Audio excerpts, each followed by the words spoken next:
Hi எல்லோருக்கும் வணக்கம். Bigg Boss season 8 Tamil.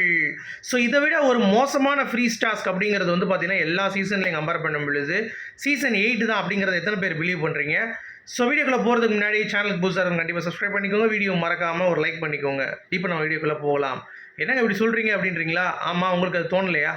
ஏன்னா ஃப்ரீஸ் டாஸ்க் அப்படிங்கிறப்ப ஃப்ரீஸ் ரிலீஸ் லூப் அப்படின்ற மாதிரிலாம் பிக் பாஸ் சொல்லுவார். இந்த கண்டஸ்டன்ஸுக்கு அதெல்லாம் வந்து தேவையில்லை அப்படின்ற மாதிரி வந்து ஓப்பனாக வந்து உடச்சி விட்டார். இன்னொன்று நீங்கள் கவனிச்சிங்களா? பிக் பாஸ் வந்து ஒரு அதிர்ச்சி கொடுத்தாரு.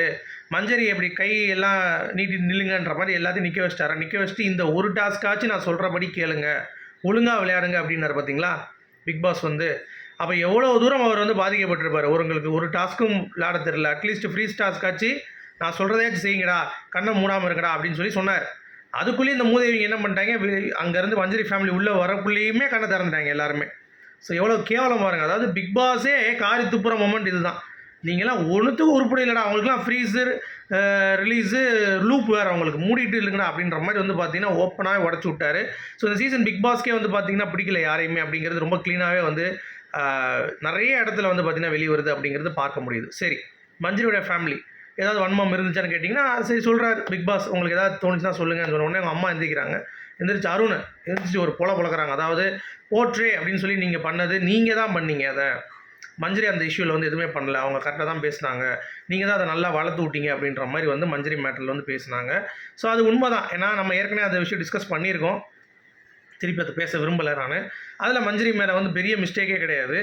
அவர் தான் வந்து பார்த்தீங்கன்னா நீங்கள் இப்படி பண்ணுறீங்க, வேறு மாதிரி நீங்கள் திருப்புறீங்க, நீங்கள் இதை வந்து வேறு மாதிரி பேசுகிறீங்க, உங்கள் வார்த்தையில் அதை பிடிச்சி நீங்கள் வந்து விளாட்றீங்க அப்படின்ற மாதிரி ஏகப்பட்ட விஷயங்கள் மஞ்சரியை பற்றி அவர் தவறாக பேசிகிட்டு இருந்தார். ஆனால் அவங்க கேட்டது கேள்வி என்னமோ அது ஒன்று தான். அது போர்ட்ரே பண்ணதே அப்படிங்கிறது அருண் தான். மஞ்சரியை பற்றி போர்ட்ரே பண்ணதே அருண் தான். அது மஞ்சரியை போர்ட்ரே பண்ணதுங்கிறது அவர் ஏற்றுக்கிட்டார். சரி ஓகே நான் ஏற்றுக்கிறேன் அப்படின்ட்டு. அடுத்து அவங்க அக்கா வந்து பார்த்தீங்கன்னா சொல்கிறாங்க, இந்த மாதிரி நீங்கள் பொம்மையை அப்படி திருவுறது இதெல்லாம் பார்க்கும் பொழுது எங்கள் அக்காவே திருவுற மாதிரி இருக்குது அப்படின்ற மாதிரிலாம் உருட்டிகிட்டு இருந்தாங்க. டேய், உடனே அருணுக்கே டென்ஷன் ஆகிடுச்சு. என்னங்க நீங்கள் இப்படி பண்ணுறீங்க?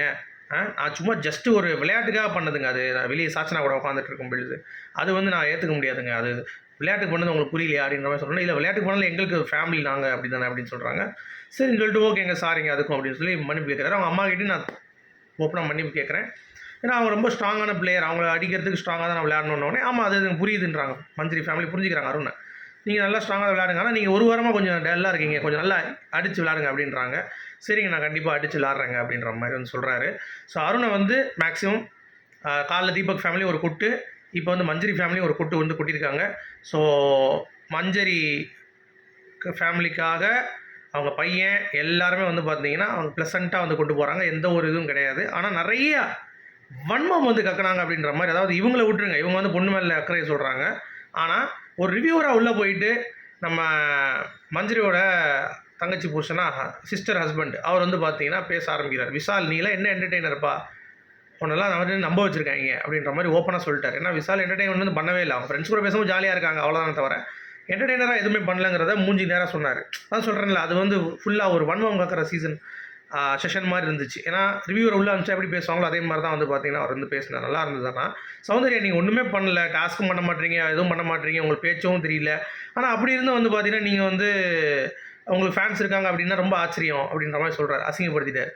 அதே ஒவ்வொருத்தவங்களுக்கும் நல்லா ஒவ்வொருத்தவங்க முத்து நல்லா பேசுகிறீங்க, பட் ஆனால் நிறைய அதை மட்டும் பண்ணாதீங்க, நிறையா பண்ணுங்கள் அப்படின்ற மாதிரி சொல்கிறது. அருண் நீங்கள் டாஸ்க்கு முதலே ஸ்பாயில் பண்ணிடுறீங்க, அதை கொஞ்சம் ஆட விடுங்க. அனுப்பிச்சு நீங்கள் எல்லா டாஸ்க்லையும் அழுதுடுறீங்க, அழுகாமல் வந்து பார்த்தீங்கன்னா ஒரு டாஸ்க் வந்து நீங்கள் அழுகுங்க.